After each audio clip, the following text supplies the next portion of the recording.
এই দলটা আন্ডার-17, আন্ডার-19, সাফ এবং চায়না যে টুর্নামেন্ট সব কিছু অল্পের জন্য বঞ্চিত হয়েছে আর কি। টিমটা খেলার মধ্যে আছে, অনেক অভিজ্ঞতা এদের হয়েছে, মানে খেলা কম পাইছে, প্রস্তুতি কম হয়েছে বলার কোনো সুযোগ নাই। আপনার এখানে যে গ্রুপিংটা আছে আমরা ধরে নিতে পারি পূর্ব তিমুর, শ্রীলঙ্কা, ব্রুনাইয়ের সাথে জিতবেন, কিন্তু টাফ টিম হলো চায়না এবং বাহরাইন। ওদের সাথে টক্কর দিয়ে আসলে কি গ্রুপ চ্যাম্পিয়ন হওয়া সম্ভব? না, অবশ্যই সম্ভব, কারণ আপনার আমাদের দুইটা টিমে আপনার হলো চায়না এবং শ্রীলঙ্কার দুইটা টিমই পারফরমেন্স ভালো করেছে, এটা আপনারা সবাই দেখেছেন। এবং আসার পরে এবং দুইটা টিমের 40 জনকে নিয়েই ট্রেনিং হয়েছে, তারা আপনার খুবই কম্পিটিটিভ ছিল।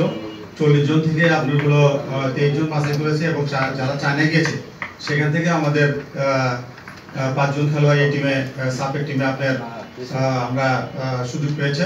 তা আমি মনে করি যে কম্পিটিটিভ ম্যাচ, যদি ছেলেরা ডিসিপ্লিন, টিম ওয়ার্ক এবং তাদের সর্বশক্তি দিয়ে খেলতে পারে, এখানে অসম্ভব কিছু। আমার প্রশ্নটা ক্যাপ্টেন এবং কোচ দুজনের কাছে। আপনারা 4 মাস ধরে প্রায় ট্রেনিং করছেন, এটা আমাদের জন্য অনেক বড় একটা প্রাপ্তি হতে যাচ্ছে, ভালো একটা রেজাল্ট আশা করছি। আমার প্রশ্নটা ফয়সাল আপনার কাছে। আপনি 2022 সালে আন্ডার-17 খেলেছেন এবং এখনও আন্ডার-17 খেলছেন, কখনো আপনি আন্ডার-19 খেলছেন, কখনো আন্ডার-20 খেলছেন, কখনো ন্যাশনাল টিমের ক্যাম্পও আপনাকে আমরা দেখতে পেয়েছি। মানে আপনাকে নিয়ে একটা প্রশ্ন উঠছে যে আপনার আসলে বয়সটা কত, এবং আরেকটা ব্যাপার হচ্ছে এই যে আপনি নানা সময় সিনিয়র টিমে খেলছেন আবার জুনিয়র টিমে খেলছেন, আপনার কারণে কি অনেক প্লেয়ার উঠে আসতে পারছে কিনা, মানে তরুণরা কি বাধাগ্রস্ত হচ্ছে কিনা, এবং আপনি বিষয়টা কিভাবে দেখছেন যে 2022 সালেও আপনি 17-এ ছিলেন, এখনো আছেন? না, আসলে এখানে বিষয়টা নেগেটিভ নেওয়ার কিছু নাই।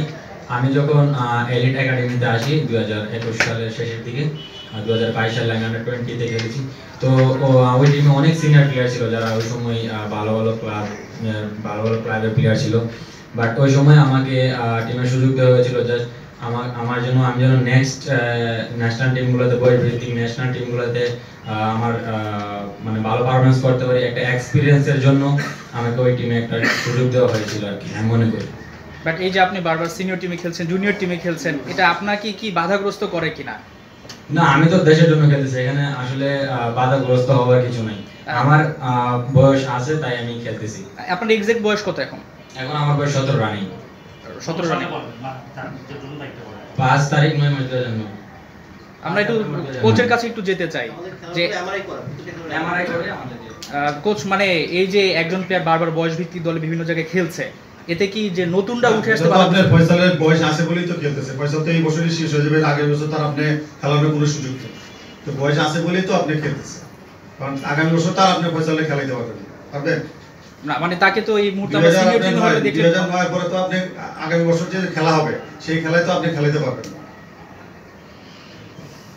এতে মানে নতুনরা কি উঠে আসতে পারতেছে? নতুনরা তো সবাই আপনার চেষ্টা করতেছে এবং পাইপলাইনে যার যেখানে যোগ্যতা সে সেখানে খেলতেছে। Thank you. আসলে আপনি তো মানে বাপুকে দীর্ঘদিন মহিলাদের করছিলেন, তারপরে বছর শুরু আপনি ডেভেলপমেন্ট দায়িত্ব দিল, কাজ করতেছেন। সম্ভবত আপনার যে চুক্তি বা যেটা আছে এটা মনে হয় মানে এই বছর শেষ অ্যাসাইনমেন্ট, এটাকে মনে হয় প্রতিযোগিতা মনে এটা শেষ অ্যাসাইনমেন্ট। এখানে আপনি বাড়তি কোনো চাপ মনে করতেছেন আপনার পারফরমেন্স বা সফলতার জন্য? না, আমি বাড়তি চাপ মনে করছি।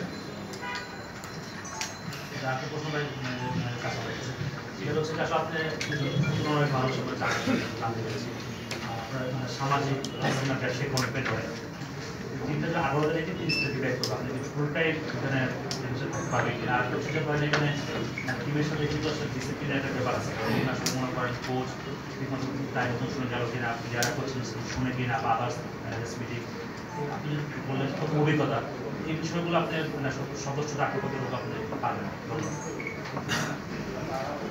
I wouldn't have agreed to do this job if I didn't think I could give one, my time, and two, my commitment, my energy, and আমার যে অভিজ্ঞতা আছে। আমি প্রায় 15 বছর ধরে বাংলাদেশে ব্যবসা করি। I am a chief administrative officer of a publicly limited company. আমার কাজই হলো মানুষকে হ্যান্ডেল করা, discipline enforce করা, to make sure that operations on all fronts are running smoothly. জি, অবশ্যই আমার জন্য এটা একটা বড় টাইম কমিটমেন্ট আমার জবের দিকে যাওয়া, but I'm doing it for one reason and one reason only, because I have supreme belief in the future of Bangladeshi football. I am very confident that this is a country that has not even reached the beginning of our potential as a football nation. তো আমি যদি এটা কোনোভাবে help করতে পারি, আমার skill, আমার experience দিয়ে আমি যদি এই টিম, এই ফেডারেশনকে যেইভাবে হোক, I'm willing to give that time. This is a sacrifice for me in many ways. আমার জন্য almost বলা যায় একটা financial sacrifice, আমার time's sacrifice, but it is a sacrifice that is worth it if Bangladeshi football আমার থেকে কিছু একটা benefit পায়, if I can do something good for football in this country. আর আমি শেষ করার আগে, আমার কথাটা শেষ করার আগে, I would just like to thank a few people and a few groups that have made everything very possible. প্রথমে আমাদের বাংলাদেশ ফুটবল ফেডারেশনের ডেভেলপমেন্ট কমিটির চেয়ারম্যান নাসির শাহরিয়ার জাহিদি, ওনার যে সাপোর্ট পেয়েছি এই আন্ডার 17 টিমের জন্য, ওনার একাডেমি যশোরে শামসুল হুদা একাডেমিতে এই টিমটা since July has been staying there in the type of facilities that আসলে আমরা অন্য কোনো জায়গায় অফার করতে পারতাম না এই টিমটাকে. Then as a sponsor, Radiant Pharmaceuticals, যেটা ওনারই কোম্পানি, উনি যদি এটাকে স্পন্সর না করতো, আমরা যেভাবে এই টিমটাকে রাখতে পারছি আমরা ওইভাবে রাখতে পারতাম না. আজকে ধরেন টিমটা যে আসছে যশোর থেকে, ওরা আজকে ফার্স হোটেলে থাকতেছে. They're like a professional football team, which is what we want. They are a national, they are representing Bangladesh on a national level. আমরা ওদেরকে ওই ফিলিংটাই দিতে চাই. তার উপরে আমাদের also Door Sports, তারপরে হাঙ্কার, লটো আর আমাদের স্পন্সরদেরকে একটু থ্যাঙ্কস দিতে হবে. Without them this would not have been possible. আচ্ছা ফয়সাল, আপনার কাছে একটু আসি. আপনি তো কিছুদিন আগে জাপানে খেলে আসছেন বিগ স্পিড হয়ে, সাফের ডিজ লেভেলে খেলছেন, ন্যাশনাল ছিলেন, এখন চায়নায় যাচ্ছেন. আসলে কি আমাদের পক্ষে সম্ভব কোয়ালিফাই করা? আমরা কিন্তু 2006 সালের পরে আর এফসি আন্ডার 17 বা 16 লেভেলের ফাইনাল রাউন্ডে খেলতে পারিনি. এবার কি আসলে সম্ভব চীন এবং বাহরাইনকে টপকে কোয়ালিফাই করাটা? ধন্যবাদ আপনাকে অনেক সুন্দর একটা প্রশ্ন করার জন্য. সবসময় চেষ্টা থাকে যে দেশের জন্য কোনো ট্রফি জেতা বা কোয়ালিফাই করা, বাট কোথাও না কোথাও হয়তো আমরা একটু পিছিয়ে থাকি. তো এবার আমরা দীর্ঘ 4 মাস যাবৎ 40 জন প্লেয়ার আমরা একসাথে ট্রেনিং করতেছি. ভালো একটা কম্পিটিশন ছিল সবার ভিতরেই যে ফাইট করা. তো ওখানে সবাই অনেক ডেভেলপ করেছে, যেহেতু ফাইটিং মেন্টালিটি নিয়ে সবাই প্র্যাকটিসে ছিল. তো আমি আশা রাখবো একজন ক্যাপ্টেন হিসেবে যে আমি আমার সর্বোচ্চটা দিব এবং টিমের সবাইকে উৎসাহ করবো যেন সবাই দেশের জন্য নিজের জন্য সর্বোচ্চটা দেয়. ইনশাল্লাহ আমি মনে করি এটা পসিবল, কোয়ালিফাই করা পসিবল. ইনশাল্লাহ ভালো কিছু হবে. ফয়সালের কাছে আমার লাস্ট প্রশ্ন, সেটা হচ্ছে এই দীর্ঘ মানে প্রায় 4 মাসের মতো ট্রেনিংয়ে আপনার কাছে কি মনে হয়েছে যে কোন জায়গাটা আপনাদের শক্তিমত্তার জায়গা এবং কোন জায়গাটা আসলে আরেকটু কনসার্ন হলে ভালো হতো? আমাদের শক্তি হচ্ছে আমাদের টিম ওয়ার্ক. যখন আমরা খেলি, নিজেদের মধ্যে খেলি, তখন আমি অপোনেন্ট যেই আসুক আমরা সর্বোচ্চটা দিতে পারি. বাট আমাদের মনে হয় আমরা একটু নামে পিছিয়ে আছি. যেটা হচ্ছে ধরেন আমাদের গ্রুপে যে চীন বা বাহরাইন রয়েছে, ওদের হিস্টোরি বা ওদের নাম হয়তো আমাদের থেকে অনেক এগিয়ে ফুটবলে. বাট যদি আপনি এসবির দিকে চিন্তা করেন, ওরা কিন্তু পারফরমেন্সে বা আদার্স মানে অন্য কিছু তো আমাদের থেকে বেশি একটা এগিয়ে নাই. তো ইনশাল্লাহ আমরা ওখানে ইমপ্রুভ করার চেষ্টা করতেছি, শুধু আমরা আমাদের পারফরমেন্সে ফোকাস করতেছি. শুনুন ভাই, আপনার কাছে একটু কর আচ্ছা, আমরা হচ্ছে যে যখন শ্রীলঙ্কা এবং চায়নাতে যখন গিয়েছিলাম সেই সময় দলে থেকে বর্তমান সময় ইমপ্রুভমেন্টটা কতটুকু হয়েছে বলতে গেলে, সে সময় যে কোন ভুলগুলো বেশি ছিল যেগুলো নিয়ে আমরা মিনওয়াইল কাজ করেছি? আমরা এখানে বেসিক্যালি খুব ভালো প্রশ্ন. আমরা এখানে ফিনিশিং নিয়ে আমরা যদি শ্রীলঙ্কার খেলা দেখি বা অরুণাচলে আমাদের যে খেলাগুলো আমরা খেলেছিলাম, আমাদের ফিনিশিংয়ে একটু ছিল. তো আমরা ফিনিশিং নিয়ে কাজ করেছি, আমরা সেট পিস নিয়ে প্রচুর কাজ করেছি এবং আমাদের ডিফেন্ডিং অর্গানাইজেশন নিয়ে আমরা খুব ভালো কাজ করেছি. এই জায়গাগুলো আমরা আমাদের ইমপ্রুভ করেছি. শুনুন ভাই, সাব দল থেকে মানে বাদ পড়ছে কে? সাফের মানে আপনার 5 জনের কথা বললেন আন্ডার দল থেকে আপনার রুহুল আমিন, আকাশ আহমেদ, সাদত হোসেন, আশিক এবং মঈন আহমেদ. আশিক মানে আশিক কি ফরওয়ার্ড? আচ্ছা, ওকে. ওদের কাছে আমার একটা প্রশ্ন. আমরা আসলে বাংলাদেশের ফুটবলে প্রায় দেখি যে কনস্ট্যান্ট প্রেসার বা হচ্ছে মানে অ্যাটাক করে খেলার যে প্রবণতাটা, ওটা আসলে খুব একটা দেখা যায় না. তারা হচ্ছে খানিকটা ডিফেন্সিভ মিডে একটা অগোছালো ফুটবল যেটা আমরা আসলে দেখতে পাই। তো চীন, আমি শেষ করি, চীন বা বাহারেন ওদের খেলাগুলো যদি আমরা দেখি ওদের মধ্যে একটা বন্ডিং রয়েছে বা ওটা কনস্ট্যান্ট প্রেশারে বা একটা পজিশন নিয়ে তারা খেলে। তো ওই জায়গাটাতে আমরা একটু কাজ করেছি কিনা, যেমনটা ক্যাপ্টেন বলছিলেন যে তারা নামে এগিয়ে আছে, আমরা পারফরমেন্সে এগিয়ে আছি, ওই পারফরমেন্সটা আমরা দেখতে পারবো না। আপনি যদি দেখেন যে আমরা শ্রীলঙ্কায় যে আমরা নেপালের সাথে ফার্স্ট ম্যাচ খেলেছিলাম, শ্রীলঙ্কার সাথে সেকেন্ড ম্যাচ খেলেছিলাম এবং সেমিফাইনাল খেলেছিলাম পাকিস্তানের সাথে এবং ইন্ডিয়ার সাথে। আমরা যদি দেখেন প্রত্যেকটা ম্যাচে আমরা ফুল অ্যাটাকিং ফুটবল খেলেছি এবং সেখানে আমাদের ফার্স্ট মিনিট থেকে লাস্ট মিনিট পর্যন্ত একই ইন্টেন্সিটি ছিল।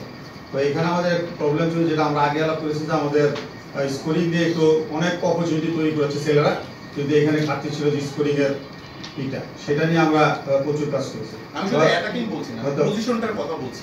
আমরা অ্যাটাকিং ফুটবল, আমরা হলো পজিটিভ এবং অ্যাটাকিং ফুটবল আমরা কাজ করেছি। এবং যেহেতু আমাদের আন্ডার 17 টিম, এখানে আমাদের লক্ষ্যই ছিল যে আমরা অ্যাটাকিং ফুটবলে তাদেরকে যথেষ্ট করব, অর্থাৎ আমরা অ্যাটাকিং ফুটবলটাই দেখতে পাবো।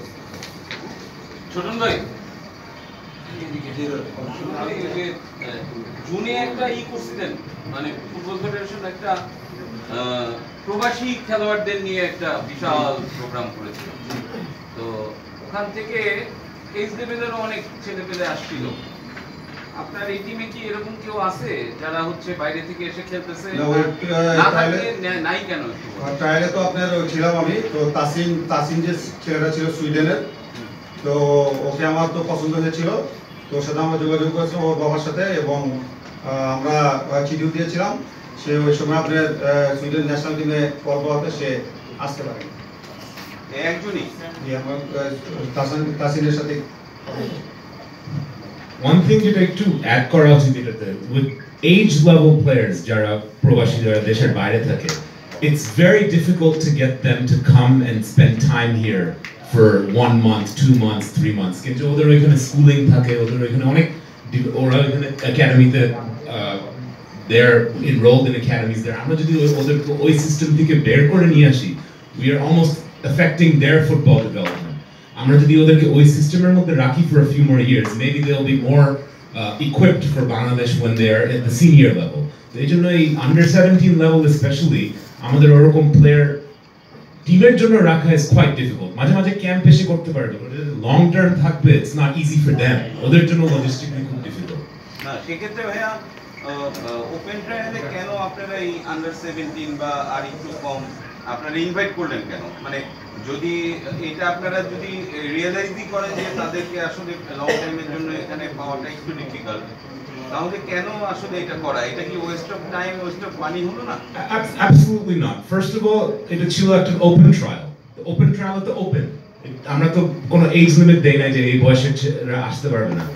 বাট আপনি যে বললেন ওয়েস্ট অফ টাইম, আমি এটা ডিসএগ্রি করবো, বিকজ একটা প্লেয়ার যখন এই ট্রায়ালে আসে, under 15 হোক, under 17 হোক, under 19 হোক, when they come to this trial, they are now under the radar of Bangladesh Football Federation. আমরা ওদেরকে চিনি, we know where they live, we know their parents, we know how they play. তখন থেকে we can continue to track their development. ওরা যেই দেশেই থাকুক, সুইডেনে হোক, আমেরিকাতে হোক, ইউকেতে হোক, ওরা যদি এখানে মাঝে মাঝে এসে আমাদের সাথে টাচ বেসটা করে যেতে পারে, then we can monitor their development through the years. শুনেন, একটা under 15 level থেকে the percentage of players in international football that make it as senior players is under 10%. From the under 15 level to the senior level. So, যে কোনো লোকে আসলে it doesn't mean that they will make it in the end, but the fact that we can monitor them, that's a big asset for us. So I mean, definitely বলবো না যেটা waste of time, এটা আমাদের জন্য খুব useful. Samin ভাই, আমি একটু যোগ করতে চাই এখানে। কোচ বললেন যে একজনকেই পছন্দ হয়েছে, আপনি যেটা বললেন যে তাদের হয়তো ফুটবলটাও এখানে সমস্যা হবে, তারা আসুক বা না আসুক, এই যে অ্যাপ্রোচ করাটা, আপনাদের রাডারে কি এরকম আরো কোনো ফুটবলার ছিল কিনা? কারণ কোচ বলছেন শুধুমাত্র একজন, সেখানে প্রায় 50 জনের মতো ফুটবলার ছিল এবং জুনিয়রদের একটা টিম ছিল। না, বয়সভিত্তিক ছিল না, কিন্তু কম বয়সী প্রায় অনেকগুলো ফুটবলার ছিল। তাদের কাউকে কি পছন্দ হয়নি, যেটা কোচ বললেন যে শুধুমাত্র একজনকে পছন্দ হয়েছে? তারা আসবে সেটা পরের ব্যাপার। তো তাদের মানে ওই বাকিদেরকে পছন্দ হয়নি। শোন ভাই ক্যাপ্টেনের কাছে একটা প্রশ্ন। শোন ভাই শোন ভাই লাস্ট কোশ্চেন যে ক্যাপ্টেনের কাছে একটা আমার প্রশ্ন করেছেন যে করেনি তাকে আমি একটা প্রশ্ন করি ভাই, ছোটন ভাই, আমি একটু বলি, সেটা হচ্ছে আপনাকে মানে আমরা সবাই জানি যে দেশের মানুষ প্রত্যাশা করে ছোটন মানে সাফল্য, তো বছরটা আপনার কাছে কেমন কাটলো, লাস্ট সুযোগটা কিভাবে কাজে লাগাবেন এই টুর্নামেন্ট দিয়ে? আর একটা হচ্ছে যে শুনলাম ওখানে ওয়েদারটা একটু মানে বেশ ঠান্ডা বা ভিন্ন, সেটার জন্য বিশেষ কোনো প্ল্যান আছে কিনা? ধন্যবাদ ছোটন ভাই। তো আমি মনে করি যে আমি যেহেতু এখানে 10 মাস আমার হয়েছে সময়, আমি 1 জানুয়ারিতে এখানে জয়েন করেছি। তো আমার ফার্স্ট টুর্নামেন্ট ছিল অরুণাচলে। আমি মনে করি যে ছেলেরা এই টুর্নামেন্টে তাদের সর্বোচ্চ দিয়ে খেলেছে এবং ভালো ফুটবল খেলার চেষ্টা করেছে। ফাইনালি আমরা ইন্ডিয়ার সাথে টাইব্রেকারে হেরেছি। তো এরপরে টুর্নামেন্ট হলো আন্ডার-17 শ্রীলঙ্কাতে। তো সেখান থেকে আমি মনে করি যে ওই টুর্নামেন্ট থেকে শ্রীলঙ্কা আরও ছেলেরা ভালো ফুটবল খেলেছে এবং আক্রমণাত্মক ফুটবল খেলেছে। তো এটা আমার থার্ড টুর্নামেন্ট, এটা আপনারাই বিশ্লেষণ করবেন যে আমার পারফরমেন্স। Thank you. ওয়েদার হলো আপনার ওখানে হলো আমরা পাবো হলো 8 থেকে 15-এর মধ্যে ওয়েদার, ঠান্ডা। আমরা যশোরে খুব একটা ঠান্ডা ছিল না আমাদের দেশে, তো লাস্ট আসার আগে 1 সপ্তাহ আপনার ঠান্ডা ছিল, তো কিছুটা হইলেও এটা আমি মনে করি যে ওখানে কাজ হবে। আরেকটা অ্যাড করব ওয়েদার রিলেটেড, আমাদের কিন্তু AFC they are giving us everything from 20th. We are supposed to, AFC guidelines are under, we are supposed to arrive in China on 20th of November. Our Bangladesh Football Federation Development Committee, they sponsored us so that আমরা 2 দিন আগে যেতে পারি, আর 2 দিন এটা যাচ্ছি ওয়েদারের জন্য, just so our players get a chance to do some training and acclimatize to the conditions. শোন ভাই একটু এই হাসান শোন ভাই, আপনার বললেন ফরওয়ার্ড লাইনের সমস্যাটা, সেটা হলে আমরা দেখলাম যে রিফাত কাজী আছে, মানিক আছে, নতুন করে একটা খেলা দেখলাম সজীব, সে কি আন্ডার-17 চায়না থেকে নেওয়া, চায়না টিম থেকে ছিল সজীব হ্যাঁ আপনার হলো শ্রীলঙ্কা টিমে ছিল। ফরওয়ার্ড লাইনে এখন ভরসা পাচ্ছেন কাকে নিয়ে? মানিক আছে, রিফাত কাজী আছে, ভরসা কে এখন ফরওয়ার্ড লাইনে? আপনার রিফাত কাজী, মানিক, অপু, মাহিন মিয়া, সজীব, হেদায়েত। আমি মনে করি যে একজনের অল্টারনেটিভ আরেকজন আছে। আমাদের এখানে স্ট্রং হলো আপনার ব্রেন তো শক্তিশালী, সবাই হলো সবাই পরিপূর্ণ, এটাই হলো আমাদের টিমের এই টিমের স্ট্রেংথ।